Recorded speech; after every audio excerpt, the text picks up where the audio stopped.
que eu tenho 28 anos, sou casado com a Bruna, está aqui no primeiro banco. E também uma excelente notícia, que também estamos esperando há 9 semanas nosso filhinho, ou filhinha, que a gente não sabe ainda, está por vir. E graças a Deus temos essa oportunidade. E eu fiz questão de complementar essa apresentação, porque a minha esposa tem uma grande parcela também desse estudo. Eu costumo falar com ela que ela é um milagre. Não um milagre no sentido de cura, mas um milagre no sentido de que ela estudou na Universidade Federal do Rio de Janeiro e não se contaminou e não foi influenciada pelos ensinos que a gente vai ver aqui. É interessante que quando ela estava concluindo os seus estudos na sua monografia, a sua orientadora olhou o primeiro texto, aquele texto inicial que ela apresentou, e era um texto que falava sobre um outro assunto, sobre trabalhadores imigrantes, e ela deu um exemplo, um caso concreto, sobre os haitianos que vieram para cá. Ela estudou relações internacionais, e aí a orientadora dela falou: olha, legal, esse primeiro texto está muito bom, mas está faltando um texto de Marx. Aí ela falou: não, professora, mas eu entendo que o assunto caminha para um outro lado, existem outros pensadores sobre esse assunto que podem falar muito mais especificamente sobre isso. Ela falou: não, precisa ter alguma citação de Marx. E aquilo me incomodou no momento, e foi até uma centelha ali que me incentivou a buscar mais por que esse posicionamento dela. E aí na formatura dela foi escolhida uma professora, para ser a paraninfa, não sei se é esse o termo, e ela foi falar, dar o testemunho dela, fazer o discurso dela. Em vez de fazer um discurso como todos os paraninfos, explicando, falando sobre os anos que se passou com aquela turma, como aquela turma se comportou, ela passou a apregoar o feminismo do início até o final. Ela disse que aquele momento era um momento de quebra de paradigmas, porque historicamente as turmas sempre escolhiam paraninfos homens e agora tinham escolhido uma mulher, e aquilo significava o empoderamento da mulher. E eu falei: por que ela não está falando da turma? E por que ela está falando isso? E isso me incentivou a estar buscando entender um pouco sobre isso. Enquanto eu preparava esse material, eu perguntei para ela também. Eu fui perguntando os nomes que a gente vai ver aqui, desses pensadores, e eu fiquei impressionado ao saber que ela tinha estudado, ela tinha lido e tinha debatido em sala todos eles. E aí, não satisfeito, eu fiz uma pequena pesquisa assim, com um grupo muito reduzido. Eu fui no grupo de Facebook dos jovens da nossa igreja e perguntei para eles, aqueles que que estão no ensino superior, principalmente na universidade pública, fiz a mesma pergunta, se eles tinham ouvido falar de algum desses pensadores que nós vamos falar aqui. E aí, para minha surpresa ou não, estudantes de Relações Internacionais, Direito, Matemática, Defesa e Gestão Estratégica Internacional, Pedagogia, Música, Psicologia, Publicidade e Propaganda, todos eles tinham estudado, tinham debatido em sala sobre algum desses pensadores. E aí eu entendi do que nós estamos tratando. E a gente vai entender aqui como a gente chegou nesse ponto. Como a universidade, como os vários ramos da sociedade estão influenciados por esse pensamento. E a razão para isso está no tema da nossa palestra, que o marxismo cultural é um projeto de poder.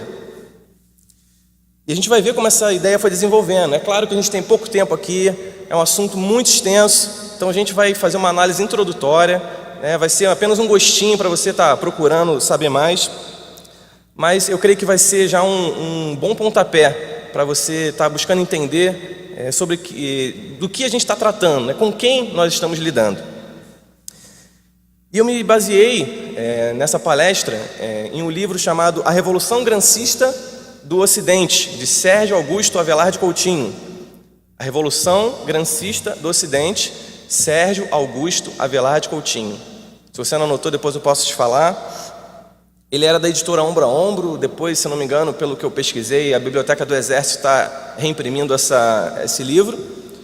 Mas a gente tem também aqui na nossa livraria, sobre o assunto do cristão e da política, como o cristão deve se posicionar com esses temas, 2 livros muito interessantes: Contra a Idolatria do Estado, do Franklin Ferreira, muitos devem conhecer, e também Estado e Soberania, de Doiver, que também tem ali na nossa livraria. Você pode ali, os livros sobre esse assunto estão estão separados. Mas vamos dar início aí ao nosso tema. Pode passar o slide, por favor.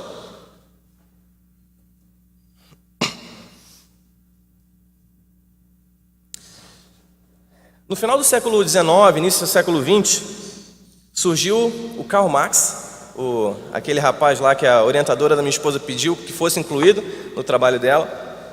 Ele surgiu com a sua visão do marxismo clássico, aquela visão clássica da luta de classes, da grande guerra que haveria entre o proletariado e a burguesia, e essa visão foi se espalhando até que chegou a Primeira Guerra Mundial. E aí todos os ideais de mudança, toda a esperança que havia no homem, tudo isso foi se dissipando em meio às atrocidades que foram vistas na guerra. Toda essa esperança de que o homem poderia de alguma forma mudar, isso foi sendo eclipsado pela crueldade que foi vista durante essa guerra. E para somar isso, no finalzinho ali do período da guerra, acontece na Rússia a Revolução Russa também. Inclusive, muitos meios estão comemorando os 100 anos da Revolução Russa esse ano, onde Vladimir Lenin se aproveitou de circunstâncias políticas que estavam acontecendo ali no país e, pautado ali pelos ensinos socialistas, influenciado por Marx também, ele toma o poder no país por meio de um levante armado. Foi a expressão bélica, né, a expressão de guerrear mesmo, da luta de classe, e ali a revolução do proletariado por meio do derramamento de sangue. E ali a Rússia se torna um país socialista. E a gente vai ver que, conforme o desenrolar do governo de Lenin ali, o modo de agir do socialismo, ele foi começando a receber críticas dentro dos próprios pensadores marxistas.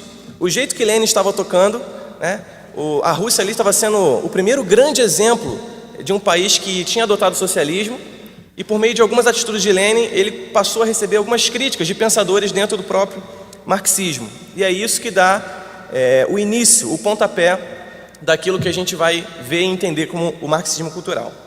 Pode passar, por favor.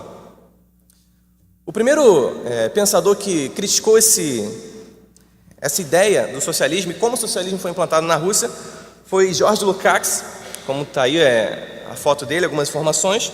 Ele foi um filósofo húngaro, membro do Partido Comunista da Hungria. Ele se filiou mais ou menos ali em 1918. E um ano depois, em 1919, Béla Kun assume ali, tem-se uma revolução ali na Hungria, e a Hungria passa a ser uma república soviética húngara. Ou seja, seria mais um exemplo ali da implantação do socialismo em outro país, agora na Hungria. E Béla Kun, como Lukács fazia parte ali do Partido Comunista, Béla Kun chama Lukács para ser o comissário do povo para a educação e cultura. E a gente vai ver o que significa um filósofo comunista estando à frente da educação e da cultura de um povo. Pode passar, por favor. Antes disso, um trecho de um artigo de Lukács em que ele critica o leninismo, né, a forma do socialismo implantado por Lenin. E eu achei interessante também, frisei, como ele reconhece o marxismo como uma expressão religiosa. É um ataque que a gente sempre recebe quando a gente defende os nossos valores. Não, mas você está falando de religião. E a gente vai entender que os próprios pensadores reconhecem que o marxismo é uma cosmovisão religiosa. E ele diz assim, você pode acompanhar, por favor. A escolha entre duas atitudes, liberdade pela opressão ou não, é, portanto, como em toda questão de ordem moral, uma questão de fé. Para um observador penetrante, mas talvez superficial nesse caso preciso, se tantos velhos socialistas provados recusam a posição bolchevique, os bolcheviques como eram tratados lá os russos naquele momento, é porque sua fé no socialismo estaria abalada. Confesso que não creio.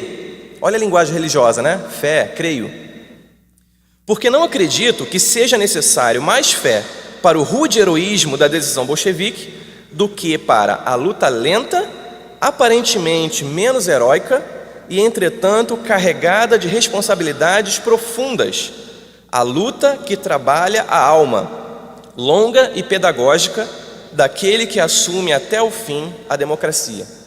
O que o Lukács está propondo aqui já? Ele critica essa forma da guerra como a gente entende, essa guerra física, de você ir lá, tropas avançarem e tomarem um lugar. Ele propõe o quê? Como está sublinhado aí, uma luta lenta, uma luta longa e uma luta pedagógica. E a gente vai ver que esse é o princípio do marxismo cultural. Eles não querem guerrear fisicamente, eles não querem derramar sangue. Eles querem uma luta lenta, longa e pedagógica. Guerrear não pelo braço, mas pela mente. Pode passar, por favor? Agora, um segundo trecho é a apresentação do livro dele, Táticas e Éticas, em que ali a pessoa que está fazendo a introdução, ela explica qual é o modus operandi, o que o Lukács fez enquanto foi o comissário da Educação e da Cultura ali da Hungria. E diz assim: a principal atividade de Lukács durante a República Soviética Húngara foi cultural. Seu objetivo era revolucionar as almas pela reeducação e estabelecimento de uma genuína propriedade sobre a cultura. Segundo Jazi, ele tentou criar um novo espírito de fraternidade, fé massificada e uma nova moralidade. As medidas tomadas incluíam a nacionalização das escolas privadas, a maioria nas mãos da Igreja Católica, a revisão dos programas universitários, a abolição dos livros-textos tradicionais, além de séries de palestras sobre despertamento sexual, a natureza arcaica da família tradicional e da monogamia e a irrelevância da religião.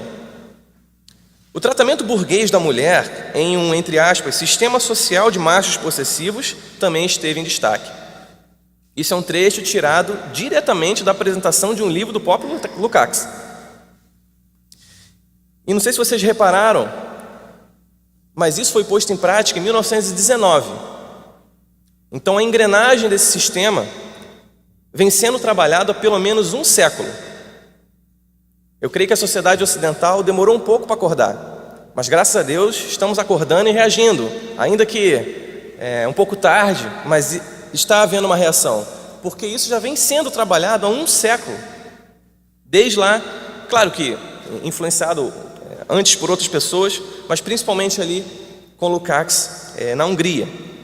Você repare já os temas que ele se empenhou em trabalhar: nacionalizar as escolas, tirar das mãos da igreja, revisar os programas universitários, séries de palestras sobre despertamento sexual.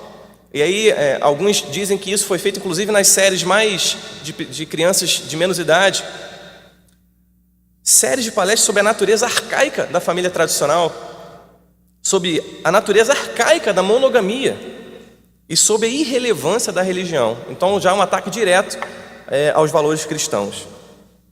Pode passar, por favor. Depois de Lukács, a gente tem outro grande, acredito, principal pensador desse marxismo cultural, que é Antônio Gramsci. Ele foi um filósofo político italiano, foi membro do Partido Comunista da Itália, já não na Hungria, né, mas em outro país agora, na Itália. Em 1926 ele foi preso por Mussolini, e lá na cadeia ele escreveu talvez o principal dos seus escritos, que são os Cadernos do Cárcere. E ali nesses cadernos, como se fossem cartas que ele escrevia para pessoas ali dentro da prisão, ele foi expondo os fundamentos daquilo que ele acreditava. Novamente, crítica ao modo que Lenin aplicou o socialismo na Rússia e como isso poderia se aplicar de uma melhor forma, né? Ele expondo os erros e dizendo qual era o melhor caminho para o socialismo naquele momento. Pode passar, por favor. A gente vai entender um pouquinho qual era o pensamento de Gramsci. Em primeiro lugar, existia um conceito de guerra de movimento e guerra de posição. O que significa isso? Gramsci entendeu que o modo que Lenin implantou o socialismo na Rússia se apresentava como uma guerra de movimento. Como eu já falei aqui, aquela guerra clássica que a gente vê nos filmes, nas séries, né? Você junta uma tropa, avança sobre um território e conquista aquele território. É uma guerra de movimento. Você movimenta as tropas, guerreia e conquista. Então ele entendeu que essa estratégia teve o seu grau de sucesso na sociedade oriental, mas que isso não funcionaria na sociedade ocidental, porque a sociedade ocidental possui trincheiras, e aí ele usando, né, a própria metáfora da guerra, A sociedade ocidental possui trincheiras políticas e ideológicas mais fortes e mais robustas que a sociedade oriental. Então, nesse tipo de sociedade, a guerra de movimento não ia funcionar. O que funcionaria na sociedade ocidental era a guerra de posição, não mais tropas avançando, mas agentes especiais sendo infiltrados no exército inimigo, entre aspas. Ele falou, gente, a gente não precisa derramar sangue, só precisamos infiltrar pessoas para influenciar o exército adversário. A gente não precisa desse enfrentamento. A gente vai ganhar sem guerrear fisicamente. Então essa mudança, o que significa essa infiltração? Uma mudança de mentalidade, uma mudança de cultura, uma infiltração ideológica, uma mudança de valores, a implantação do socialismo sem derramar uma gota de sangue. Parecia o paraíso para eles, né? E por isso que esse pensamento ganhou muito vulto no século XX. E para isso ele planejou uma estratégia em três fases. Uma primeira fase econômica política, em que ele organizaria o partido das classes subalternas e lutaria pela democracia, porque a democracia era um espaço propício para que a ação revolucionária do marxismo cultural fosse implantada. E quais são essas classes subalternas? O que ele queria dizer com isso? Essas classes subalternas são o que a gente conhece hoje como as minorias. Você com certeza já ouviu falar.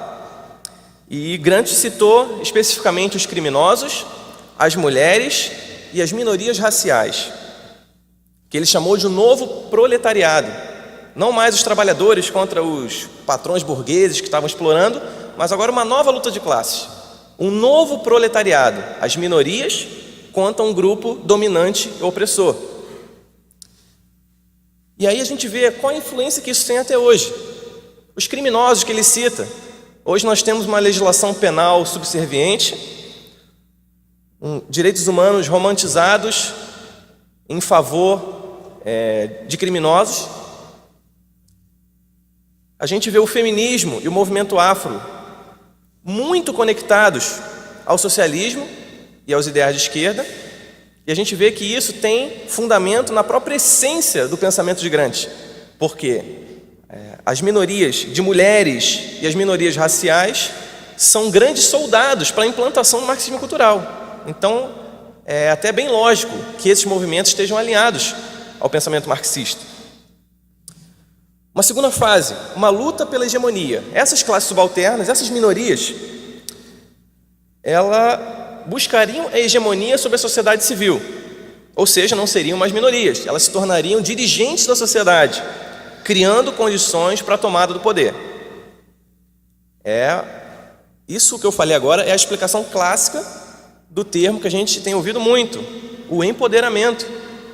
O empoderamento da mulher, o empoderamento do negro, o empoderamento das minorias de uma forma geral, faz parte da segunda fase da estratégia de Gramsci, que é a luta pela hegemonia na sociedade. É tornar essa minoria dirigente da sociedade. E a terceira fase é a fase estatal, que seria literalmente a tomada do poder, impondo uma nova ordem e estabelecendo o socialismo naquela sociedade. Então, uma estratégia muito bem engendrada ali por Gramsci e que, de uma certa forma, foi aplicada de forma bem sucedida em alguma sociedade. Pode passar, por favor.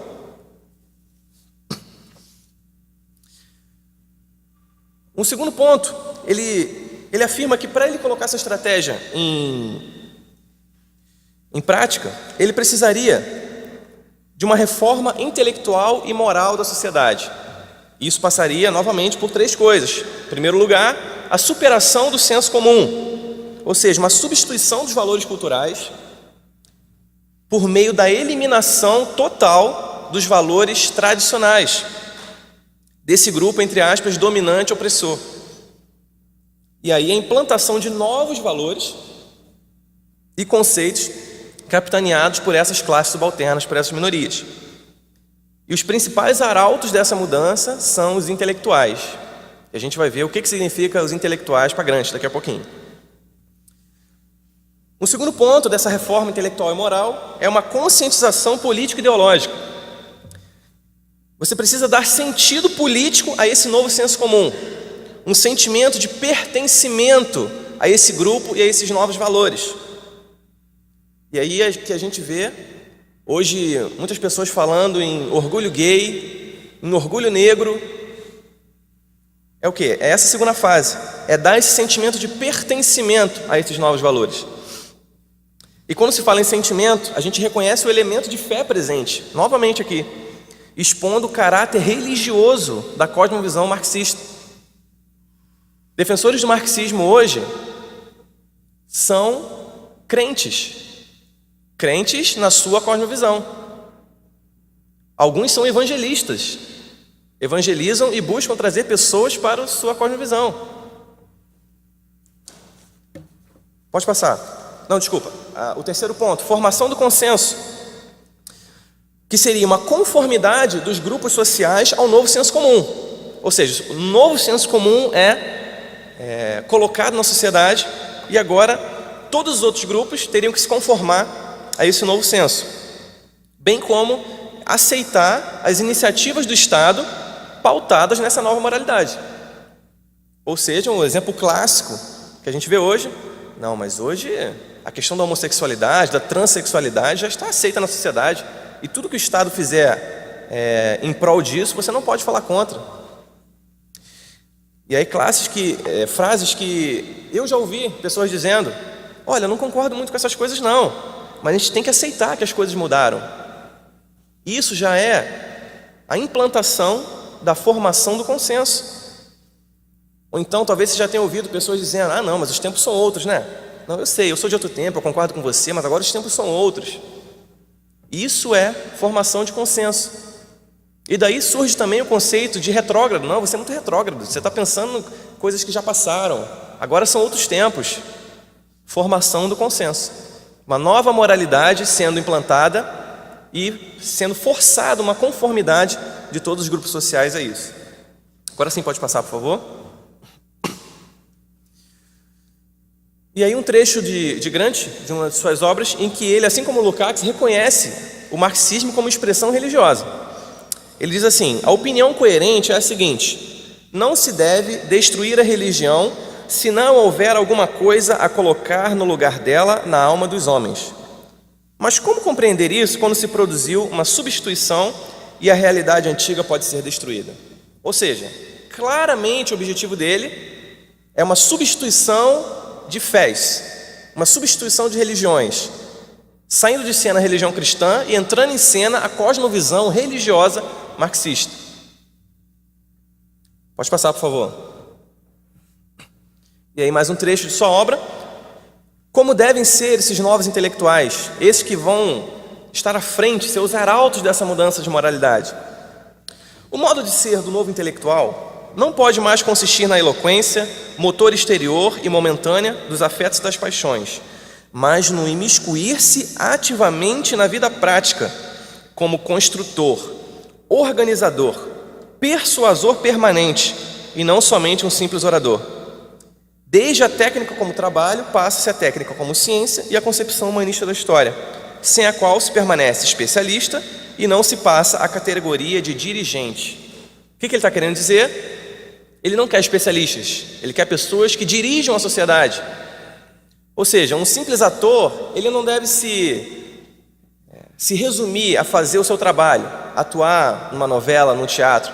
Ele tem que ir num programa de televisão e expor a sua opinião como um formador de opinião, como alguém engajado nas novas propostas da sociedade. E aí a gente vê iniciativas como Encontro com Fátima Bernardes, que é, resumidamente, o palco dos novos intelectuais. São artistas, são pessoas da sociedade, intelectuais, que estão ali para fazer o que Gramsci está dizendo aqui.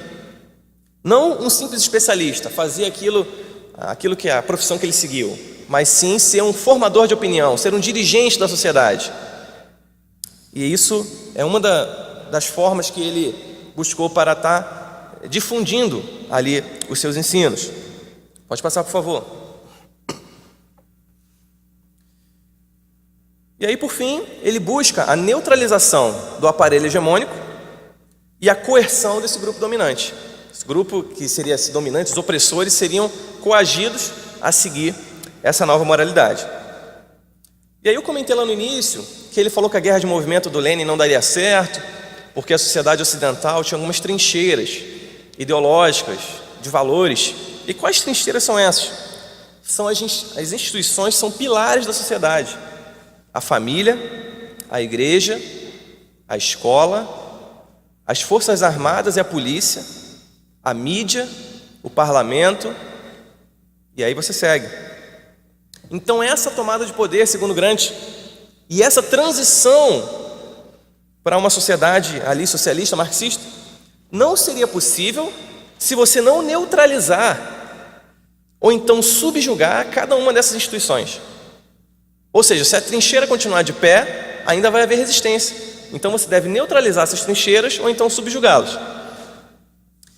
E a gente vê que, dependendo da situação, a estratégia foi neutralizar ou foi subjugar. A mídia, por exemplo, foi subjugada. A nossa mídia hoje está subjugada ao pensamento marxista cultural, salvo raríssimas exceções. O parlamento, mesmo que não seja declaradamente marxista em sua maioria, está subjugada em muitos pontos ao pensamento marxista. Em algumas instituições dessas, não houve estratégia de neutralização, não de subjugação, mas de neutralização. O desmoronamento do conceito de família. Porque se tudo é família, o conceito original de família se desmorona. Você dilui esse conceito. A desmoralização da polícia. As forças armadas sendo taxadas como ditatoriais e retrógradas. Tudo isso é estratégia de neutralização das instituições da nossa sociedade. A igreja, teve um artigo há alguns anos, que até o site Dano Domini publicou, em que eu não lembro o nome do autor, que ele dizia que há um tempo atrás a estratégia era jogar a igreja para escanteio, deixar a igreja na periferia. Não, deixa lá que vamos esquecer de falar dela. Mas que ultimamente a estratégia tem sido outra: trazer a igreja para os holofotes, mas não para engrandecer a igreja, mas para neutralizar a igreja. E a gente tem visto a igreja em alguns pontos sendo holofote, mas sendo holofote para desmoralização dos seus valores. A gente vê cristãos progressistas que são mais fiéis à causa marxista do que o evangelho. Isso é neutralização da instituição da igreja. O pastor Marcelo vai falar aqui sobre conservadorismo. É interessante que o tema da palestra dele é "Todo cristão é conservador?"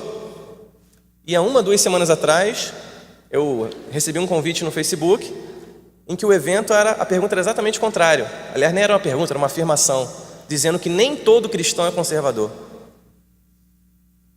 E a gente vê essa desmoralização, esse desmoronamento das instituições. Estratégia, novamente, aqui do marxismo cultural.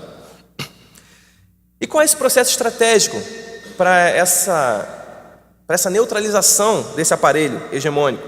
Em primeiro lugar, o enfraquecimento, a desarticulação, a perda de sustentação política, legal e da opinião pública. Ou seja, os valores da sociedade, que hoje são um senso comum, que muitas pessoas acreditam, pessoas que não são cristãs acreditam, estão sendo diminuídos e muitas vezes sendo tratados como minoritários e preconceituosos. Em segundo lugar, o esvaziamento, uma perda de prestígio social, uma quebra da coesão interna, rachas ideológicos, como acabei de falar. A igreja rachada na sua ideologia política. Pastores e líderes agindo como os novos intelectuais e não como condutores do rebanho de Cristo. Uma terceira fase, o constrangimento. Você enfraquece, você esvazia e você constrange. A inibição, o patrulhamento ideológico nas variadas esferas da sociedade. Você com certeza já ouviu alguém falar: olha, não, cuidado com o que você vai falar. Não, porque hoje você não pode mais falar, né? Porque você pode ser taxado de preconceituoso. É o constrangimento. É essa nova moralidade te constrangendo, te patrulhando para que você só emita suas opiniões que estejam de acordo com essa nova moralidade. E aí surge a ressignificação das palavras, fundamentalista. Hoje a palavra fundamentalista está ressignificada. Não lembra mais fundamento, lembra o terrorista do Estado Islâmico. A palavra preconceito, a palavra fobia, a palavra discriminação foram ressignificadas como uma estratégia de constrangimento para que a sociedade se amolde a essa nova moralidade. E por fim, a perda dos valores. Porque uma trincheira enfraquecida, esvaziada e constrangida, ela não tem como continuar de pé. Então daí a gente vê que a nossa resistência a esse pensamento é algo corajoso, né? Mas ser cristão sempre foi e sempre será algo corajoso. Os inimigos podem mudar ao longo do tempo. O outro lado com quem a gente guerreia pode até variar, mas ser cristão sempre foi ser corajoso. Pode passar, por favor. Depois de Lukács e Gramsci, existiu um terceiro movimento em prol do marxismo cultural que foi levado adiante pela Escola de Frankfurt. Uma vertente filosófica de teoria social que foi associada ao Instituto de Pesquisa Social na Universidade de Frankfurt, por isso que levou o nome de Escola de Frankfurt, uma cidade lá na Alemanha. E esse instituto foi fundado em 1923. E assim como os pensadores que a gente já abordou, eles propunham uma nova solução de desenvolvimento social desse pensamento marxista. Os principais expoentes dessa escola estão aí: Mark Horkheimer, Theodor Adorno, Herbert Marcuse e Johann Habermas. O que essa escola propunha? Eles afirmavam que existia um padrão na sociedade. Os pais ensinavam os filhos o que é certo, educavam os filhos ali por meio do exemplo da família, em primeiro lugar, a família, os pais. A igreja estabelecia os dogmas morais que condicionavam a ação do homem, a igreja, e a escola condicionava esse comportamento por meio do ensino. Então existia um padrão. A família ensinava, a igreja balizava esse ensino e a escola arrematava consolidando esse ensino. E a Escola de Frankfurt dizia que esse era um ciclo vicioso que precisava ser não só alterado, mas extinto. Porque uma vez que as instituições entrassem em crise, alguém teria que tomar as rédeas desse ensino das novas gerações. E aí o Estado cada vez mais assumiria essa responsabilidade de ensinar esses valores, com certeza os novos valores da nova moralidade, para as próximas gerações, tendo a oportunidade de estabelecer uma hegemonia cultural comunista. É uma substituição do agente de ensino, não mais a família, a igreja e a escola como se entendia, mas sim o Estado já com essa nova moralidade implantada. Para esse intento eles formularam alguns conceitos. E aí pode passar, por favor. A teoria crítica é uma síntese do pensamento de Marx com Freud. E a intenção dessa teoria é criticar todos os aspectos da sociedade por meio da produção acadêmica. Então, qual foi a estratégia? Vamos para a academia, influenciamos os acadêmicos com o nosso pensamento e agora eles passam a criticar todos os elementos da sociedade como nós vemos, até a exaustão, a fim de derrubar a indústria cultural. O que é a indústria cultural? É a cultura que serve aos opressores, a burguesia, a fim, claro, de estabelecer os novos valores. Essa teoria se desenvolveu primeiro numa crítica da economia política, depois uma crítica da razão moderna e, por fim, o estabelecimento de uma ciência social crítica. Pode passar, por favor. A gente vai ver um exemplo disso numa citação de um livro de Adorno e Horkheimer. Diz assim: distinções enfáticas, como entre filmes de classe A e B, entre histórias em revistas a preços diversificados, não são fundadas na realidade, quanto antes, servem para classificar e organizar os consumidores a fim de padronizá-los. Para todos, alguma coisa é prevista a fim de que nenhum possa escapar. As diferenças vêm cunhadas e difundidas artificialmente. E o segundo trecho: a indústria cultural organiza essas necessidades de modo que o consumidor a ela se prenda, sempre e tão só como eterno consumidor. Então eles estão dizendo aqui que essa indústria cultural, essa cultura que serve aos opressores, ela padronizou alguns valores na sociedade. E essa sociedade opressora consome esses valores por hábito. E se já que é um hábito, vamos mudar esse hábito, vamos colocar novos hábitos.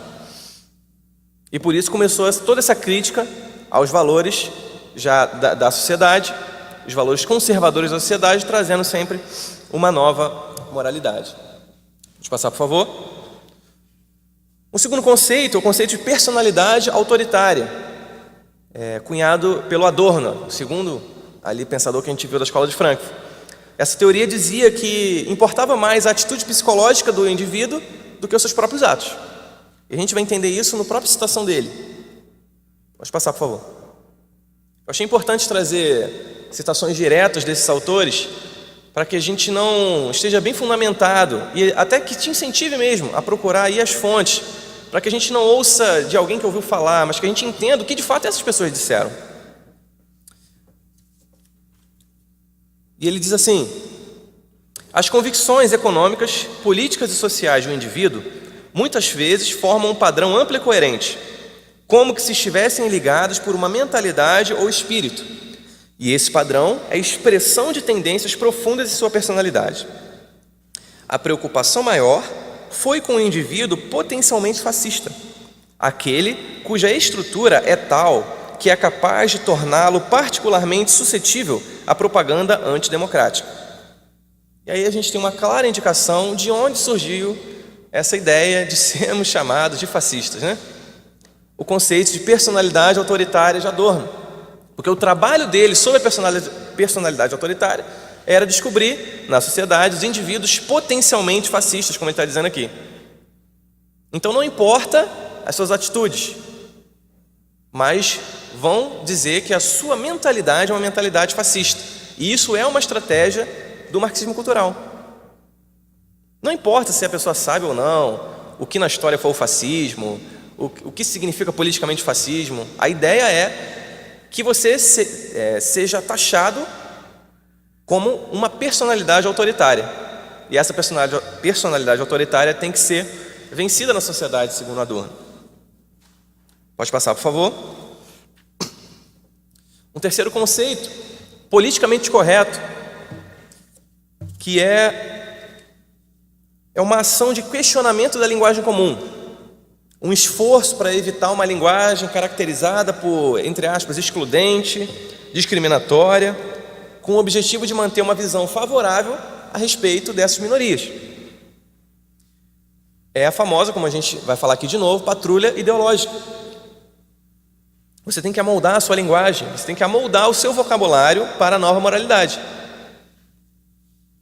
O homossexualismo não é mais homossexualismo, a homossexualidade, que depois é homoafetividade, e agora é toda essa mudança frequente, movimento GLS, LGBT, LGBTS, toda essa mudança frequente de linguagem faz parte da estratégia marxista cultural de conquista da sociedade por meio dessa confusão. Você não sabe mais o que dizer e você fica assim, será que eu estou falando que é certo? Será que se enquadra no politicamente correto? Os programas de humor hoje estão sem humor, né? Porque muitos perdem por medo da patrulha do politicamente correto, acabam se adequando a essa imposição. E você com certeza ouviu falar pessoas dizendo: hoje você tem que tomar cuidado com o que você fala, né? Porque você pode ser processado, né? Alguém falar que você está discriminando. E essa preocupação desse politicamente correto é exatamente em relação às classes subalternas, às minorias que a gente falou. E por falar em minorias, o Herbert Marcuse, que é o terceiro que a gente viu lá, ele acrescentou a essas minorias algo muito interessante. Gramsci fala dos criminosos, das mulheres, das minorias raciais, e Marcuse acrescenta as minorias das questões da sexualidade, os homossexuais, os bissexuais, os transexuais, os travestis, e também outras religiões, o Islã. A gente vai ver que esse grupo de minorias, eles são tratados como oprimidos pela sociedade. E quem que oprime? Quem são esses grupos majoritários? É só você pensar no extremo oposto das minorias, né? Se a homossexualidade, transexualidade é minoria, o grupo opressor são os heterossexuais. Se as minorias raciais são as classes subalternas, quem são os opressores? Os brancos. Se os islâmicos, as outras religiões são as minorias, quem são os opressores? Os cristãos. E nesse momento, o politicamente correto, ele aponta para uma adequação de toda a sociedade a esse pensamento favorável às minorias. Pode passar, por favor? A gente vai ver um trecho de Marquise falando sobre isso. Ele diz assim: as minorias pequenas e impotentes que lutam contra a falsa consciência e seus beneficiários precisam de ajuda. A continuação de sua existência é mais importante do que a preservação do abuso de direitos e liberdades que garantem poderes constitucionais àqueles que oprimem essas minorias. Então ele está dizendo que você manter a existência das minorias é mais importante do que preservar o abuso de direitos e liberdades do que seriam essas classes opressoras. E aí a gente vê mais um conceito da atualidade, de intolerância. Se você não concorda com o politicamente correto, se você não é favorável ao pensamento das minorias, você está se colocando como um intolerante. Muitas vezes eu ou você talvez já foram taxados disso. E a intolerância também foi ressignificada, passou a ser sinônimo de discordância. Uma mera discordância passou a ser intolerância. Pode passar, por favor. Depois da escola de Frankfurt, a gente chega aqui no nosso país. Como essa ideologia chegou aqui? Ela foi sendo disseminada pela Europa durante algumas décadas e, como tudo, né, no Brasil demora um pouco a chegar. Aliás, esse assunto acho que foi bom demorar a chegar, né? Mas demorou um pouco a chegar aqui no Brasil. E os escritos de Lukács e dos grandes pensadores da escola de Frankfurt também começaram a ser traduzidos e inspirar os acadêmicos a partir da década de 70, mas foram implantados mesmo na década de 70. Então, olha quantos anos nós já temos de influência do marxismo cultural no nosso país. Ou seja, a gente não está falando de uma ideologia nova. Ela está se expondo à sociedade há pouco tempo, mas ela já está sendo infiltrada há muitos anos, pelo menos 50 anos. Em relação aos escritos de Gramsci, é interessante, aconteceu algo curioso. Uma primeira tentativa de tradução de seus escritos foi feita na década de 70, mas não ganhou muita popularidade, e aí meio que o movimento ali cedeu um pouco, mas surgiu com toda a força e todo o vigor ali entre 1975 e 1980. Aí essa iniciativa foi muito mais bem sucedida, muitos livros dele sendo traduzidos, e aí foi se instalando nas estruturas do pensamento acadêmico brasileiro esse pensamento do marxismo cultural. É interessante que um grande propagador dessas ideias gramscistas é Paulo Freire, que até uns anos atrás era uma unanimidade no ensino, na educação e na pedagogia brasileira. Ele é um pedagogo considerado o pai da educação brasileira. Dessa forma, o ideal de Gramsci está totalmente arraigado no conceito pedagógico de Paulo Freire. Mas esse assunto é muito extenso, teria que ser uma outra palestra, só sobre isso, porque é um assunto muito extenso. Mas eu coloquei aí um simples e leve relato do próprio Paulo Freire, para não dizer que a gente está falando mal dele sem citá-lo, né? Olha o que ele diz aí: para mim, o caminho gramsciano é fascinante, é nessa perspectiva que me coloco. Simples, direto. Ele próprio disse, não fui eu, não foi o pastor Marcelo, o próprio Paulo Freire diz isso. Então a gente vê como alguns setores da academia brasileira já estão completamente mergulhadas nesse pensamento. Pode passar, por favor. Basicamente, desde o início, o principal meio de disseminação do pensamento marxista se deu na universidade. Esse é o principal campo de influência do marxismo cultural. Porque através da formação de profissionais e intelectuais alinhados com esse pensamento, você tem entrada nos principais meios de propagação dessa ideologia. E quais são eles? A mídia, a escola e o governo. A gente está vendo aí no slide. A mídia, a gente vê muita influência. Eu citei alguns desses cursos lá no início, com a pequena pesquisa que eu fiz com os nossos jovens. Jornalismo, publicidade, marketing, teatro, produção cultural, música, cursos relacionados à mídia, a jornais, à televisão, à produção cultural, cursos influenciados pelo marxismo cultural. Escola, pedagogia, letras, história, licenciaturas em geral, né? Ou seja, atingir os professores, os projetos pedagógicos, a forma com que a educação vai se desenvolver. Terceiro ponto, o nível governamental, os cursos de ciência política, filosofia, sociologia, relações internacionais, direito. Ou seja, para você atingir os cargos políticos, os assessores legislativos, aqueles que de fato trabalham na produção de leis, a nova legislação que está se trabalhando. Então, existe algo muito bem direcionado e muito bem planejado. E principalmente nesses cursos, não só nesses, mas principalmente em cursos relacionados a essas três vertentes: a mídia, a escola e o governo. Que a mídia, você controla a opinião pública, você implanta essa nova moralidade, esse novo senso comum, sem derramar uma gota de sangue, como era o ideal de Gramsci lá atrás. Porque a população assiste televisão de forma passiva e aceita todos aqueles valores de forma passiva. A escola, a criança já é formada, ela já cresce com esse pensamento arraigado. Se o pensamento marxista cultural hoje é um problema para a gente, é porque a gente teve um ensino diferente desse.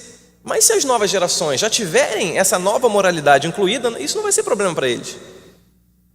E novamente, o governo, se as leis forem modificadas, daqui a 20, 30, 50 anos, não vai haver mais discussão sobre isso. Porque se você concorda, você vai estar indo de encontro à lei. Você estará transgredindo a lei. Então esse é o grande objetivo. E aí, uma rápida pesquisa na internet, para a gente já caminhando para o fim, eu pude verificar o quanto esse pensamento está presente na tua universidade. Novamente, não só para ficar nas minhas palavras, mas para a gente exemplificar isso. Pode passar, por favor? Primeiro exemplo. Seminário sobre teoria crítica na Unicamp, em 2016, ou seja, muito recente. Um seminário que falaria sobre a escola de Frankfurt, sobre teoria crítica. E está pequenininho ali, não dá para ler, mas eles recomendam a leitura de Horkheimer e desses outros autores. Pode passar. Curso sobre Lukács, na PUC de São Paulo, em 2015. Um curso só sobre George Lukács. Aquele que implantou as palestras sobre despertamento sexual, sobre relevância da religião, um curso sobre ele. Pode passar. Seminário sobre Gramsci, Estado, Sociedade Civil e Políticas Educacionais, na Unirio, que pertinho da gente, né? 2015, recente. Pode passar, por favor. Seminário de Gramsci, na UFRJ, em 2015. É interessante que esse seminário foi feito com o objetivo de se criar uma sociedade, uma filial da Sociedade Internacional Gramsciana aqui no Brasil. E, se não me engano, foi bem sucedida. Existe essa filial hoje. Uma Sociedade Internacional Gramsciana para divulgar os escritos de Gramsci no Brasil. Pode passar. Seminário sobre Gramsci e os desafios do século XXI, na Universidade Federal do Ceará. Não é algo restrito ao Sudeste, o Nordeste também. Em 2017, esse ano, seminário. Pode passar, por favor. Colóquio Internacional sobre Gramsci, na Unicamp, em 2017 também. Então a gente vê que não é algo passado, algo recente que está sendo colocado, implantado de forma agressiva nos nossos jovens. E talvez você tenha até exemplos na sua igreja ou na sua família de jovens que estão totalmente influenciados pelo pensamento marxista depois de terem passado pela universidade. E talvez depois dessa palestra você tenha entendido por quê. E essa singela pesquisa que eu fiz com esses eventos, com um grupo de jovens na minha igreja, mostra já o grau de disseminação que essa ideologia tem desenvolvido na nossa sociedade, principalmente entre os jovens. E diante disso, qual deve ser a nossa posição? É por isso que a gente faz eventos assim. O que dizer ao jovem cristão que entra na faculdade, ou alguém que está sendo pressionado pela patrulha do politicamente correto? Vamos à palavra de Deus que nos mostra o caminho. Eu quero encerrar com um versículo. Pode seguir, por favor. Vai estar projetado, se você quiser acompanhar. 2 Timóteo 3, de 1 a 5. Saiba disto: nos últimos dias sobrevirão tempos terríveis.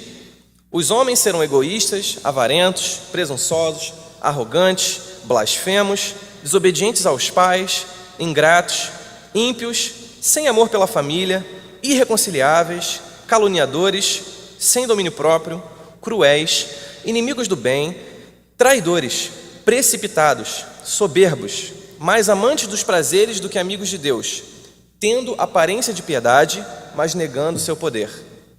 Afaste-se também destes.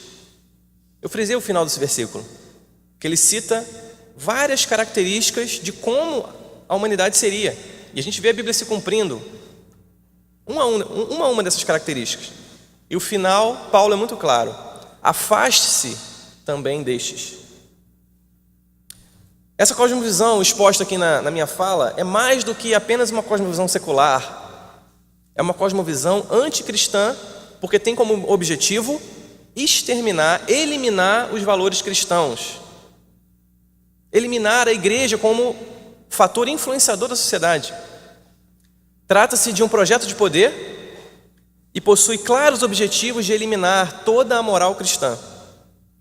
Então, seguindo o conselho de Paulo a Timóteo, o movimento correto de um cristão é se afastar desses ideais e buscar desenvolver uma mentalidade bíblica e uma cosmovisão cristã. Então, entre a Bíblia e a foice, a Bíblia, e entre a cruz e o martelo, a cruz. Muito obrigado.